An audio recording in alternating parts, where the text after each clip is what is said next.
اعوذ باللہ من الشیطان الرجیم بسم اللہ الرحمن الرحیم السلام علیکم ورحمۃ اللہ وبرکاتہ۔ آج کی ویڈیو میں حاضر ہیں اور مرزا قادیانی کی زندگی کا آپریشن جو ہے وہ جاری رہے گا، اور آج بھی مرزا قادیانی کی جو ملفوظات ہے جلد سویم ہے اس کے کچھ ایک دو حوالے ہیں وہ آپ کے ساتھ شیئر کروں گی اور اس پہ بات بھی کریں گے، اور تمام دیکھنے سننے والوں سے گزارش ہوتی ہے کہ ویڈیو کو لائک اور شیئر لازمی کیجیے گا اور چینل کو سبسکرائب کر لیجئے۔ اور آج دیکھتے ہیں کہ کون سی خرافات ہے جو مرزا قادیانی کے حوالوں میں ہمیں ملیں گی۔ چلیے آئیے پہلے اپنے حوالے دیکھتے ہیں۔ اب یہ جو حوالہ ہے ہمارے سامنے، یہ ملفوظات ہے، اس کی جلد سویم ہے اور یہاں پہ صفحہ نمبر اس کا 130 ہے، اور یہاں دیکھیے کہ مرزا قادیانی کو لوگ اس وقت بھی اسی قسم کی باتیں کیا کرتے تھے۔ اب یہاں پہ ایک کسی بندے نے کہا کہ مرزا قادیانی جو ہے وہ دکان کھول کے بیٹھا ہوا ہے، تو اب دیکھیے وہ اس کا جواب کہتا ہے، یہ دکانداری کا جواب۔ اب کہتا ہے کہ اسے دکانداری کہتے ہیں، یعنی لوگ کہہ رہے ہیں کہ مرزا قادیانی نے دکانداری کھولی، اب کہتا ہے اسے دکانداری کہتے ہیں، ہے تو دکان مگر خدا کی، اگر انسان کی ہوتی تو دیوالا نکل جاتا ٹوٹ جاتی، مگر خدا کی ہے جو محفوظ ہے، ہمارے گروہ کی خدا نے خود مدد کی ہے، اتنی جلدی ترقی کر دی کہ یہ مسجد کے ملا وغیرہ جب دیکھیں گے کہ اب ان کی تعداد بہت زیادہ ہے، خود ہی ہاں میں ہاں ملا دیں گے۔ اب دیکھ لیجیے وہی ہوائیاں جو چھوڑتا رہتا تھا کہ ترقی تو بہت زیادہ ہونی ہے، اور دیکھ لیجیے وہ ذلت میں جوتیاں پڑھنے میں کتنی ترقی ہوئی ہے۔ اب یہاں پہ بھی کہہ رہا ہے کہ یہ دکان تو ہے، لیکن اب ذرا دیکھیے کہ اس نے کس طرح بات کو موڑا، کہ کہتا ہے دکان تھوڑی ہے کہ میری ہے اپنی، یہ تو اللہ تعالیٰ نے کھلوائی ہے دکان، اور اگر یہ میری اپنی ہوتی تو دیوالا نکل جاتا۔ ظاہر ہے دیوالا کیسے نکلتا، جو اتنے چندے فراڈ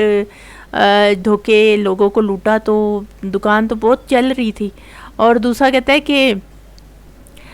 جماعت جو ہے وہ اتنی ترقی کرے گی کہ مسجدوں میں جب یہ کہتا ہے مولوی جو دیکھیں گے تو وہ خود ان کی ہاں میں ہاں ملائیں گے۔ آج آپ دیکھ لیجئے کون سے مولوی ہیں جو اس سے مرزا قادیانی کے ہاں میں ہاں ملاتے، بلکہ ان کو جوتیاں مارتے ہیں۔ اب دیکھیں ہر جگہ قادیانی روتے پیٹتے ہیں کہ وہ ہو مولوی تو یہ کہتے ہیں مولوی جھوٹ بولتے ہیں، اتنے ظالم مولوی ہیں، پتہ نہیں بندر ہیں سور ہے کیا کچھ ان کو کہتے پھرتے ہیں۔ وہ اس لیے کہ وہ جب ان کو ان کی مرزا قادیانی کی اصلیت ان کی کتابوں سے دکھاتے ہیں تو ان کے پاس جواب ہی نہیں ہوتا کہ وہ اس کو کیا کہیں آگے سے۔ مرزا قادیانی کی جو بھی باتیں ہیں، ایک بات کو یقین کرے وہ ڈیفینڈ نہیں کر سکتے، تو اس لیے مرزا قادیانی جو تھا وہ کہتا تھا کہ ملاؤں سے دور رہو، یعنی اس کے نزدیک تمام عالم دین، تمام مسلمان جو اس پہ اعتراض کرتے تھے وہ مولوی کہلاتے تھے۔ اور مرزا قادیانی خود بھی اپنے ایک حوالے میں کہتا ہے کہ مجھے مولوی نہیں کہو، مجھے بڑا برا لگتا ہے، ایسے لگتا ہے کسی نے مجھے گالی دی ہے۔ تو ظاہر ہے وہ اس لیے کہتا تھا کہ اس کی جو قادیانی ہے وہ کئی مولویوں کے پاس بیٹھے تو وہ تو اس کو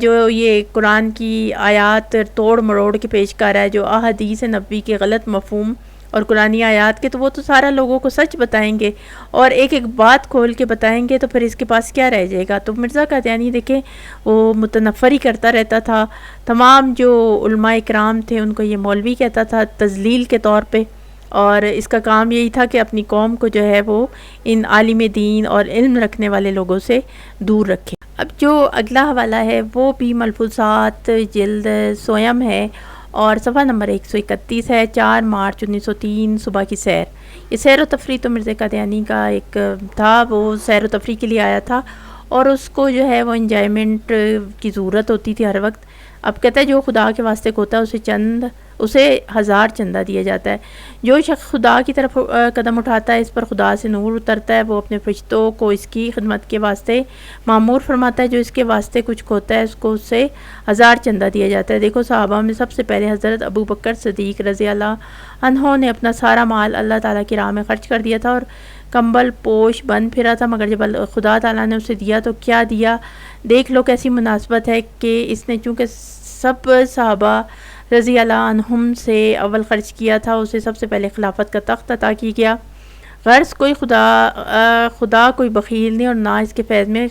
خاص ہیں، بلکہ ہر ایک جو صدق کے دل سے طالب بنتا ہے اسے عزت دی جاتی ہے۔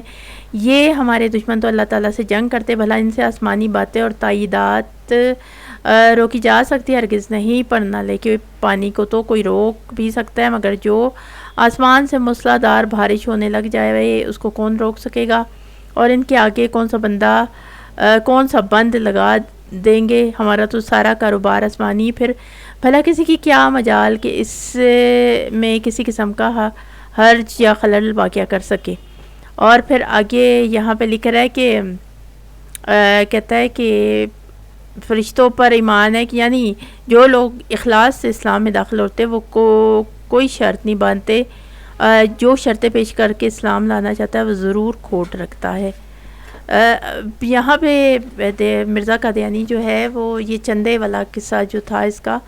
اس کے لیے یہ واقعات بیان کر رہا ہے کہ جو چند ہزار کا چندہ دیا جاتا ہے۔ اب دیکھ لیں کہ جو اس قسم کے کذاب دجال ہوتے ہیں جو اسلام کا مذہب کا نام استعمال کر کے لوگوں کو لوٹتے ہیں، تو یہ مرزا قادیانی نے کیونکہ نام اسلام کا رکھا ہوا تھا اور یہ لوگوں کو اس قسم کے صحابہ اکرام کے واقعات سنا کے جذباتی کر کے، لوگ سادے ہوتے تھے مذہب کے نام پہ کافی پیسے دے دیتے تھے، جیسے کہ اس نے کتابیں لکھنے کے لیے لوٹے، پھر اس نے اپنا گھر بنوانے کے لیے بھی پیسے اکٹھے کیے، پھر کپڑے بھی لوگوں سے لیے، پھر کھانا پینا غرض کے ہر سامان جو تھا وہ اس نے لوگوں کے چندوں اور پیسوں سے خریدا ہے۔ تو یہاں پہ بھی دیکھیے گا کہ وہ مثال بیان کر رہا ہے کہ حضرت ابو بکر صدیق رضی اللہ عنہ نے جو اپنا مال دے دیا چندے میں، اب وہ چندہ نہیں تھا، اس جاہلوں کو آپ کو اچھی طرح پتہ ہے کہ یہ مرزا قادیانی بے وقوف بنا رہا تھا، وہ غزوات کے لیے جو ہے وہ مال جمع کیا جاتا تھا، وہ اللہ کی راہ میں دیا جاتا تھا، اسے کوئی ذاتی اپنے گھروں کے لیے یا کہیں اپنی ذاتی جو ہے غرض کے لیے استعمال نہیں کیا جاتا تھا، نہ ہی وہ کسی یعنی نبی پاک صلی اللہ علیہ وآلہ وسلم نے اپنی آل اولاد کے لیے استعمال کیا تھا۔ تو یہ غلط جو ہے یہ بتا کے یہ لوگوں سے اس لیے کہ وہ اس کو بڑے بڑے چندے دیں گے، جو ان کی تمام جمع پونجی جو انہوں نے کمائی کی ہے وہ یہ واقعات سن کے تو وہ اس کو لا دیں گے۔ اب یہاں پہ قادیانی اگر کوئی عقل رکھتے تو وہ پوچھتے کہ اس نے کون سا کام کیا ہے، گھر سے تو کبھی یہ باہر نکلا نہیں، گھر میں بیٹھ کے اس کو خطوط میں ہر وقت پیسے رقموں کے جو ہے وہ منی آرڈر آتے تھے پیسے، اور یہی اکٹھے کرتے رہا،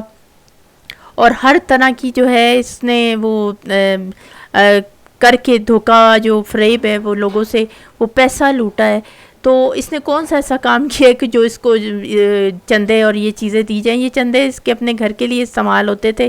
تو یہاں پہ اب کہہ رہا ہے کہ میری تو آسمانی دکان ہے، تو پتہ نہیں کیا ہے، یہ شیطانی دکان تھی اور شیطان کا پھیلایا ہوا سلسلہ تھا۔ اب کہتا ہے کہ دین میں جو ہے وہ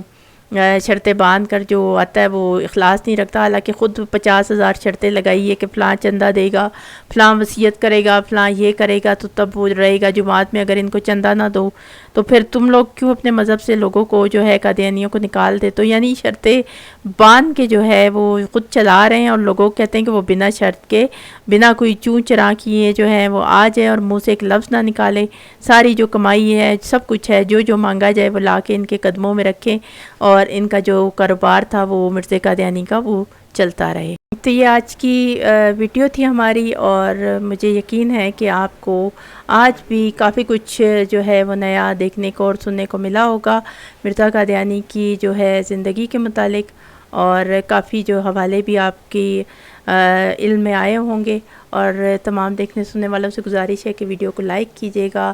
اور چینل کو لازمی سبسکرائب کر لیجئے۔ ایسے ہی حوالوں کے ساتھ اگلی ویڈیو میں حاضر ہوں گے، تب تک کے لیے السلام علیکم ورحمۃ اللہ وبرکاتہ۔